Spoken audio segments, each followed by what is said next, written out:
Աստծո ողորմություններն այնքան շատ են մեր կյանքում։ Ես հիմա կպատմեմ, թե Աստված ինչ մեծ ողորմություններ է արել իմ կյանքում։ Քանի որ խոստացել եմ, որ ուր էլ գնամ, որտեղ էլ որ ասեն կանգնիր եւ խոսիր, պետք է պատմեմ այդ վկայությունը, որովհետև Աստծո խոսքն է այդպես պահանջում։ Կարդում եմ Եփեսացիների 2-րդ գլուխ 1-ին խոսքից. Դուք հանցանքների ու մեղքերի մեջ մեռած էիք, ինք ձեզ կենդանացրեց։ Այժմ կպատմեմ իմ եւ ընտանիքիս ապաշխարության մասին, թե ինչպես մենք Տիրոջը չէինք ընդունում, բայց այսօր Աստծո եկեղեցում ենք, նրա խոսքի մեջ, նրա ճանապարհների մեջ, թող նրա անունը փառավորվի։ 2012 թվականից մինչև 2015 թվականը ես հիվանդ էի։ Հիվանդ էի ոչ թե մարմնով, այլ հոգիս էր հիվանդ։ Շատ դռներ բախեցինք, շատ բժիշկներ, հեքիմներ, բախտագուշակներ։ Գիտեք ինչ էին ասում հիվանդանոցում։ Ես վատանում էի ու ոչ ոք չէր հասկանում, թե ինչ է ինձ հետ կատարվում։ Մայրս հիմա այստեղ ներկա է։ Նա բժիշկին խնդրեց, որ ինձ հիվանդանոց պարկացնեն։ Բժիշկն ասաց, այս կինը գժվել է, այս երիտասարդին ոչինչ էլ չի եղել, ինչպես ասեմ պարկիր հիվանդանոցում, բայց ես հիվանդ էի։ Այդ 3 տարիների ընթացքում ես խոսում էի սատանայի հետ։ Գիտեք ինչպես էի խոսում։ Մենք կանգնում ենք դեմ դիմաց, նա ինձ արթնացնում էր կեսգիշերին, ասում էր վեր կաց, դու կմահանաս։ Կինդ ու երեխաներդ կմնան առանց քեզ։ Այդ մտքերը տանջում էին ինձ։ Ես ոչ ոքի հետ չէի ուզում շփվել, խոսել, հարցնում եմ որտեղդ է ցավում, ասում էի չգիտեմ, բայց հոգիս էր ցավում, իմ հոգին էր հիվանդ։ Ես չգիտեի, որ կգա մի օր, երբ ես կխոնարհվեմ այն Աստծո առջև, ով ինձ եւ այս եզդի ժողովրդի համար է խաչվել։ Աստծո ժողովուրդ։ Եկավ մի օր, որ այլևս ոչ մի հիվանդանոց, ոչ մի բժիշկ, ոչ մի հեքիմ ու բախտագուշակ չմնաց, ում չէինք դիմել։ Ու ես որոշեցի կռատուն կառուցել, քանի որ բախտագուշակն ասել էր, որ պետք է դու քո տան դիմաց կռատուն պատրաստես, խոնարհվես նրա առջև եւ այնտեղ մատաղ անես։ Պետք է խոնարհվեմ այդ կուռքի առաջ, որ փրկվեմ, այլապես որևէ փրկություն չկա։ Հայրս անհավատ էր, երբ նրան ասացի, որ մենք պետք է կռատուն կառուցենք, ասաց. «Տղա ջան, դա քո ինչ գործն է»։ Ես պնդեցի, ասելով, որ բախտագուշակն է այդպես ասում։ Ես ծնողներիս միակ որդին եմ ու այդ պատճառով էլ երբ որևէ հարցով դիմում էի նրանց, ասում էին ինչպես ցանկանում ես այդպես էլ արա, քանի որ նրանք մի բան էին ուզում, որ փրկվեմ, միայն թե լավ լինեմ, եւ ես դա շատ լավ էի հասկանում։ Անցավ 3 տարի։ Մի օր առավոտյան ձայն եմ լսում. «Էդո, վեր կաց»։ Լուսաբաց էր։ Արթնացա ու հարցնում եմ, թե ով է ինձ կանչում, եւ լսում եմ. «Ինչու Հիսուսի անունը չես կանչում»։ Ասում եմ, ով եմ ես, որ նրա անունը կանչեմ, քանի որ հավատացյալներին չէի սիրում։ Հորաքույրս հոգևոր է, երբ նա Տիրոջ խոսքն էր խոսում, կամ երբ հեռուստացույցով Հիսուսի մասին ֆիլմն էին ցուցադրում, ինձ թվում էր, թե նրանք իմ համար առաջին թշնամիներն են, ու միշտ ասում էի, տեսնես սրանցից ավելի մեղավոր մարդ կա։ Ես համ չէի դիմանում իմ այս վիճակին, համ էլ խոսքը չէի ուզում ընդունել։ Ասացի Հիսուս։ Ընտանիքս սարում էր այդ ժամանակ, քույրս էր ինձ մոտ մնացել, որ խնամի։ Առավոտյան վեր կացա ու ասացի, որ պետք է գնամ Ժիրիկ եղբոր տուն։ Նա հիմա մեր պատասխանատուն է։ Փեսայես ասացի գնանք գրասենյակ, մեքենայից մուծումն անեմ, դրանից հետո գործեր ունեմ։ Ժիրիկ եղբոր տունն էլ այդ գրասենյակի դիմաց էր։ Փեսաս ասաց, որ ես վարեմ իմ մեքենան, բայց հրաժարվեցի, քանի որ ուժ չունեի, չէի կարող։ Ես օր-օրի ավելի էի վատանում։ Ամբողջ երկիրն ինձ համար տակնուվրա էր լինում ու ես չգիտեի, թե որտեղից է բխում կյանքի ջուրը։ Գնացին գրասենյակ, բարձրացանք 2-րդ հարկ։ Չհասկացա, թե ինձ ինչ հարց տվեցին, ինչ փաստաթղթի տակ ստորագրեցի։ Ամբողջ երկիրը գլխիս վրա շուռ էր եկել։ Երբ դուրս եկանք, աչքս ընկավ Ժիրիկ եղբոր տան վրա։ Փեսայես ասացի Մացո, ինձ հասցրու Ժիրիկ եղբոր տան մոտ եւ գնա տուն ու սկսեցի արտասվել։ Փեսաս ասաց ինչ գործ ունես Ժիրիկ եղբոր հետ։ Ասացի ուղղակի ուզում եմ տեսնել նրան։ Միայն մի պահ տեսնեմ, խոսելու բան կա, պետք է խոսեմ։ Փեսաս չհակառակվեց։ Ինձ տարավ եղբոր տուն ու գնաց։ Աստծո գործերն անքննելի են։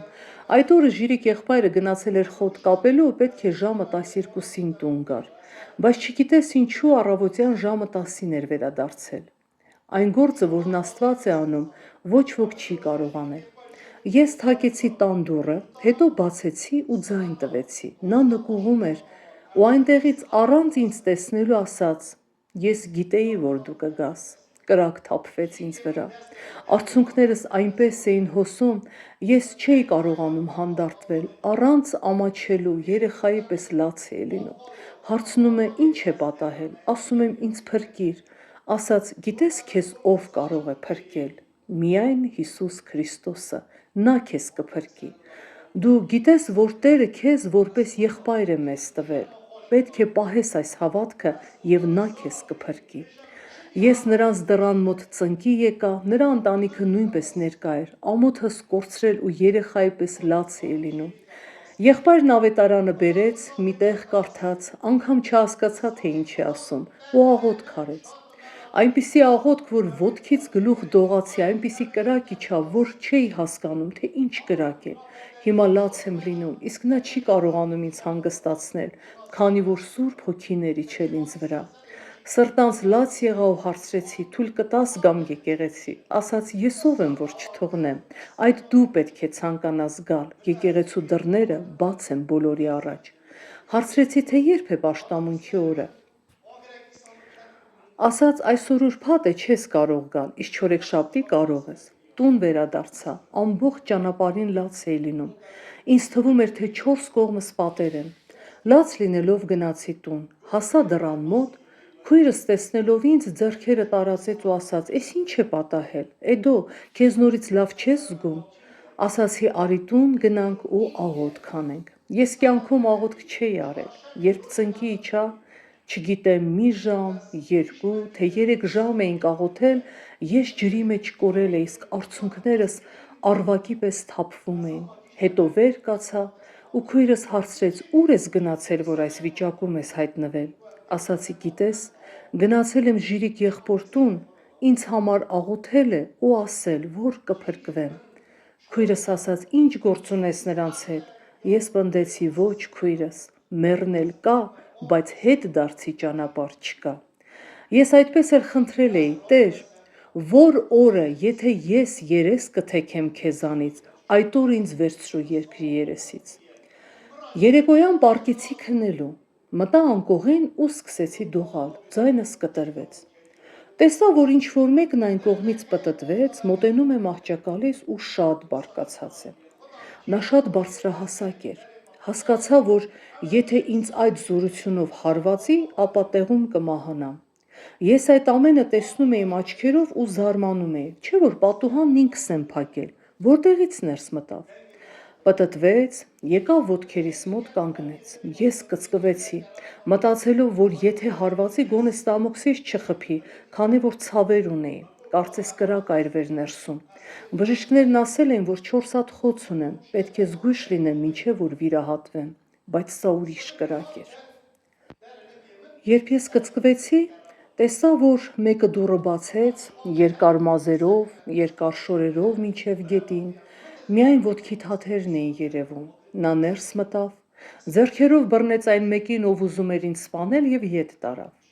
Սակայն նրա հայացքն ուղղված էր ինձ վրա, ամեն կերպ փորձում էր ձգվել դեպի ինձ, մոտենալ ու խփել։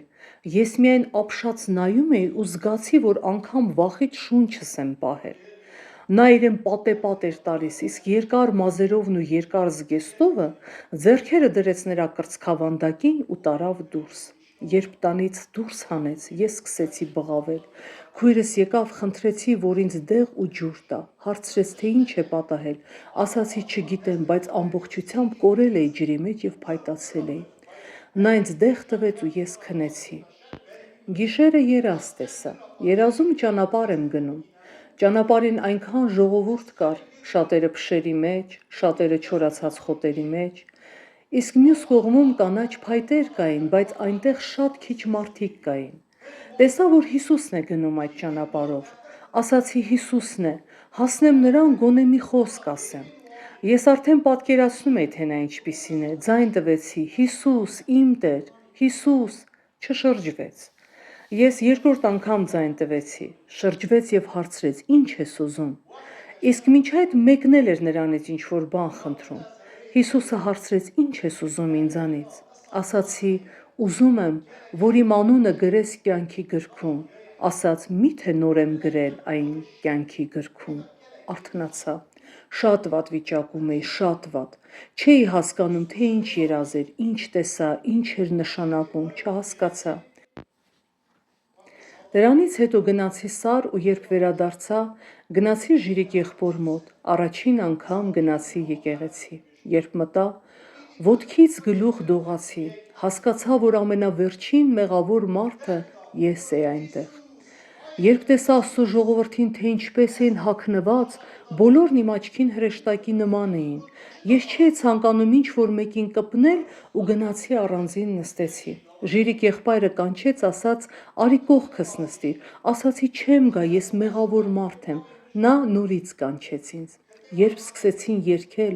ես սկսեցի երեխայի նման լաց լինել։ Կարծես գլխիս կրակ էր թափվում։ Հետո ասացի. «Կներես, ես Սար պետք է գնամ, 2-3 օր հետո կվերադառնամ»։ Գնացի Սար ինձ հետ տանելով ավետարանը։ Կարդում էի այն ու ինձ թվում էր, թե ես շատ ծանր հիվանդ եմ։ Կինս եկավ մոտս ու հարցրեց, թե որտեղից ինձ այս ավետարանը։ Ասացի, որ Ժիրիկ եղբայրն է տվել։ Մինչ կինս կհասցներ մորս տեղյակ պահել այդ մասին,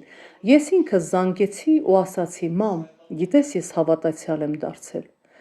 Հետաքրքիր է, բայց Տերը խոսեց ինձ հետ մորս բերանով, ասաց. «Տղաս, գնա քո ճանապարհից հետ մի կանգնիր։ Տիրոջ խոսքը էժան չէ, պետք է այն պահես ու գնաս մինչև վերջ, եթե չես պահելու, ուրեմն մի գնա»։ Ասացի. «Տիրոջ խոսքը շատ թանկ է ինձ համար»։ Ես չէի ուզում, որ հայրս իմանար այդ մասին։ Երբ վերադարձա Սարից, ծնողներիս ներկայությամբ նորից վատացա։ Հարազատներիցս 2 հոգի ինձ փայտացած վիճակում մեքենա նստացրին, ոտքերս չէին ծալվում, մարմինս չէր շարժվում ու տարան հիվանդանոց։ Երբ հասցրին հիվանդանոց, բժիշկն ասաց. «Ինչ է եղել, որ այս գիշերով եկել եք»։ Ասացի. «Ես լավ չեմ, եթե դու լավ չես, դե պառկիր այստեղ, ինչ է եղել, ոչ մի բան էլ քեզ չի րել»։ Ասացի. «Ես լավ չեմ, չեմ կարողանում անգամ խոսել, ամբողջովին քարացել էի»։ Ասաց. «Ոչինչ, հիմա ինքն իրենով կքնի»։ 10 րոպե հետո եկավ մյուս բժիշկը, հետո ես 2 ժամ քնեցի։ Այդ ընթացքում թե բժիշկներն ինչ են արել, ես տեղյակ չեմ։ 2 ժամ հետո սովորականի պես արթնացա, բժիշկն ասաց. «Ես չասեցի, որ այս մարդուն բան չի եղել»։ Դրանից հետո մենք աղոթք արեցինք, փառք Աստծո։ Գիտեք հետո որն էր ամենադժվարը։ Երբ այդ բախտագուշակը լսել էր իմ մասին, տղայի հետ եկավ մեր տուն, ասաց. «Հորդ տունը քանդվի, մարդիկ քեզ վրա կծիծաղեն, ոսկիներ կունենաս, ունեցվածք, գեղեցիկ մեքենաներ, գիտես քեզ համար ինչեր կանեմ, դու գնացել ես այդ հավատացյալների մոտ, ինչ գործ ունես նրանց հետ»։ Ես ու մայրս ասացինք, որ եթե անգամ պետք լինի կմեռնենք, բայց հետ չենք դառնա ու աղոթք արեցինք։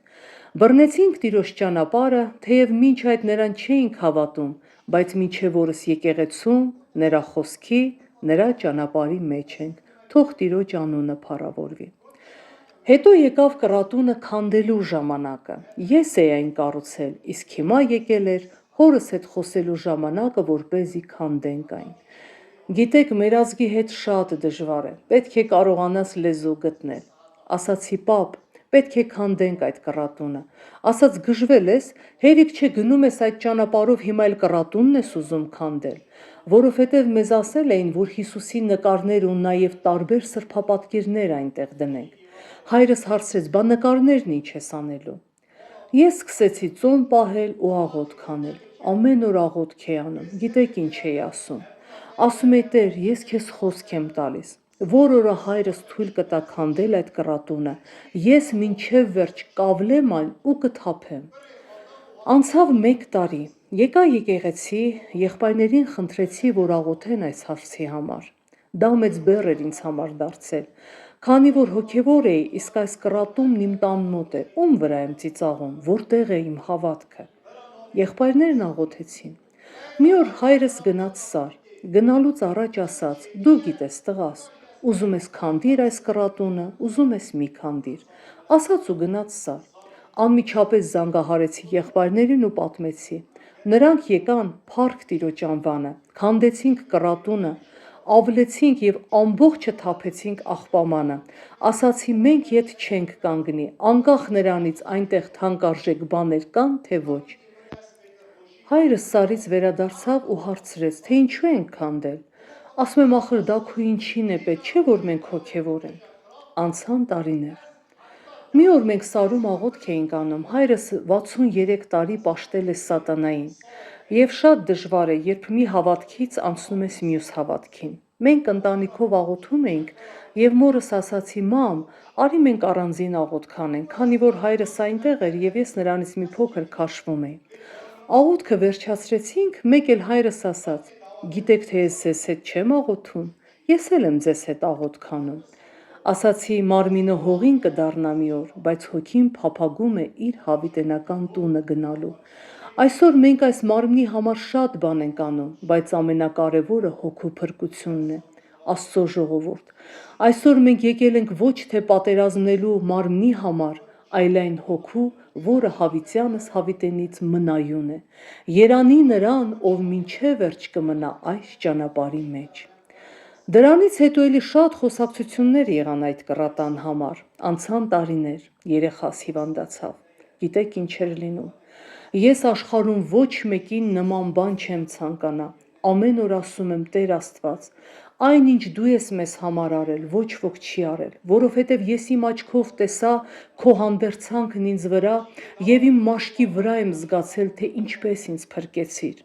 Ես ձեր առաջ և Աստծո առաջ եմ այս վկայությունը տալիս, Տերը կենդանի է և լսում է։ Երբ իմ երեխան հիվանդացավ, մենք եկեղեցում շինարարություն էինք անում։ Ասում էի Տեր, եղբայր չմնաց, բոլորին ասել եմ, Վահրամ եղբորը, Մոսկվայի եղբայրներին, ուր որ ասես։ Ասում էի աղոթեք երեխայիս համար։ Գիտեք ինչ էր լինում, նա անջատվում էր, աչքերը հետ էին գնում և հանկարծ երեխան ընկնում էր ու իմ աչքի առաջ սկսում թպրտալ։ Բոլորն ասում էին. ինչու քանդեցիր այդ կռատունը։ Քանդեցիր, դրա համար էլ այս ամենը պատահում է քեզ հետ։ Պատասխանում էի, ասում էի, անգամ եթե երեխաս ձեռքիցս էլ գնա, միևնույնն է, ես սխալ քայլ չեմ անի Տիրոջ առաջ։ Ու խնդրում էի Տիրոջը, կարող է կան բաներ իմ կյանքում, որ քեզանից թանկ են եղել։ Դրա համար եմ այս վիճակի մեջ, ես կուրծքս էի ծեծում։ Անցավ 1 տարի, ամեն օր ասում էի Տեր, ով ինչ ուզում է թող ասի, բայց ես կռատունը նորից չեմ կառուցի, չեմ անի այդ բանը, մոռանամ քեզ։ Մի օր տան կանայք պահածո էին փակում, լոլիկները լցրեցին ջրով լիքը թասի մեջ։ Տղաս էլ շատ վատառողջ էր, պտտվում էր, կողքերն էր նայում, ընկնում էր հատակին և թպրտում էր։ Ես այնքան էի աղոթել, կինս եկավ ու ասաց Էդո, արի երեխան նորից վատացել է։ Ուժը սպառվել էր, այլևս չէի կարողանում աղոթել, ասում էի Տեր, էլ չեմ կարողանում, ուժասպառ եմ եղել։ Ամեն օր աղոթք եմ անում, կանչում եմ քեզ ու խնդրում եմ, որ ձեռքդ երկարացնես։ Մի օր էլ Ժիրիկ եղբայրն ասաց, որ եկեղեցին պատրաստ է և պետք է բացումն անենք։ Եղբայրները շատ էին աղոթում, բայց իմ հավատքն այսպես էր։ Մտածում եմ, որ եթե Պավել եղբայրը գա ձեռքը երեխայի վրա դնի, աղոթի, ապա երեխան կառողջանա։ Ես այդպես էի հավատում, չգիտեմ թե ինչու էր այդպես դրվել սրտումս։ Ես չէի կարող ասել, գիտես Ժիրիկ եղբայր, ուզում եմ Պավել եղբայրն աղոթի երեխայիս համար, չէ որ այնքան եղբայրներ էին ծնկում և աղոթում։ Մտածում էի թաքուն տանել ճամբար, ինձ տարբեր մտքեր էին գալիս, թե երեխատ այսպես կլինի, այնպես կլինի, դու պետք է կռատուն կառուցես, պատերազմ էր գնում։ Հետո Ժիրիկ եղբայրն ասաց, որ եկեղեցու բացումը հետաձգվել է, չենք նշելու։ Ես շատ կոտրվեցի, քանի որ մտածում էի, որ բացման ժամանակ գոնե Պավել եղբայրը կգար, իսկ հիմա այլ միջոց պետք է փնտրեմ, որպեսզի երեխայիս այս վիճակից դուրս բերեմ։ Հիվանդանոց, դեղեր, ներարկումներ, ես այլևս ոչինչի չէի հավատում։ Մի օր գնացինք եկեղեցի։ Ասացին, գիտես, որ պլանները փոխվել են, պետք է եկեղեցու բացումը անենք և գալու են բոլոր եղբայրները։ Ասացի Տեր, դու լսեցիր իմ աղոթքը, թող փառավորվի քո անունը, տուր ինձ իմ հավատքի չափով։ Եկավ եկեղեցու բացման օրը, երեխայիս ու մորս հետ գնացինք։ Պետք է արդեն սեղան նստեինք, Մոտեցա Պավել եղբորն ու ասացի. «Խնդրում եմ, երեխաս հիվանդ է, դու աղոթք արա»։ Ասաց. «Ինչու ես»։ Ասացի, որ այդպես եմ ուզում եմ, որ դու աղոթես։ Ասաց. «Այսքան եղբայրներ կան»։ Ասացի. «Ոչ, դու»։ Այդ ժամ պատերազմ էր գնում կռատան համար։ Մտածում էի, արդյոք սխալ էր այն քանդելը։ Միգուցե չպետք է քանդեի, ինչու դա արեցի։ Արդյոք դա է խնդիրը։ Միթե երեխաս հավիտյան հիվանդ է մնալու։ Երբ ձեռքը դրեց երեխայիս վրա աղոթեց, ասաց. «Թող ձեր հավատքի չափով ձեզ լինի»։ Այդ օրվանից անցել է արդեն 2 տարի և ոչ մի անգամ երեխաս չի վատացել։ Թող Տիրոջ անունը փառավորվի։ Ես հավատում եմ, Աստծո ժողովուրդ, հավատում եմ, որ եթե մենք խոնարհվենք, նա մեզ կբարձրացնի։ Նրա խոսքը պահենք, նա էլ մեզ կպահի։ Բայց գիտեք, թե ինչքան է նա մեզ սիրում, նրա սերն ինչքան մեծ է մեր հանդեպ։ Թեև մեր ժողովուրդն այս վիճակում է, բայց Տերը սիրում է մեզ։ Միգուցե մենք դա չենք պատկերացնում, բայց նա բոլորին սիրում է։ Եթե չսիրեր, իր միածին որդուն չէր խաչի, որպեսզի նրա արյունը թափվի ինձ և քեզ նման մեղավորի համար։ Կարդամ Եփեսացիների 2 գլուխ 1 խոսքից. «Դուք հանցանքների ու մեղքերի մեջ մեռած էիք, ինք ձեզ կենդանացուց»։ Այսինքն մենք մեռած էինք, նա մեզ կենդանացրեց։ Մենք մեռած էինք, բայց պետք է արթուն մնանք, որ մեղք չգործենք, նրա սերը մեծ է։ Անոնց մեջ ժամանակին կքայլեիք այս աշխարհի բռնած ճամփովը, այս օդի իշխանությանը իշխանին ուզածի պես, այն ոգիին, որ հիմա ապստամբության որդիների ներսիդին կներգործե։ Անոնց մեջ մենք ամենքսալ կպտտեինք մեր մարմնի ցանկություններովը և մարմնին և մտքին ուզածը կկատարեինք և բնությամբ բարկության որդիներ էինք, ինչպես ուրիշներ։ Բայց Աստված, որ մեծ է ողորմությունով, իր առատ սիրով, որով մեզ սիրեց, երբ հանցանքների մեջ մեռած էինք, մեզ Քրիստոսին հետ կենդանացուց։ Դուք շնորհքով փրկված եք։ Մենք մի ժամանակ մեղքերի մեջ մեռած և քնած էինք, բայց փառք նրա անվանը, թող նրա անունը փառավորվի։ Թող Տերը մեր հավատքն ավելացնի, մեզ ուժ տա, որպեսզի մեր հայացքը միշտ նրան ուղղված լինի և նրա խոսքով առաջնորդվենք։ Ամեն փառքը նրանն է։ Հիմա մայրս, կինս, եկեղեցու անդամներ են, երեխաներս մասնակցում են, հայրս նույնպես, բայց դեռ ջրով չի մկրտվել։ Բոլոր փառքերը Աստծուն։ Ամեն։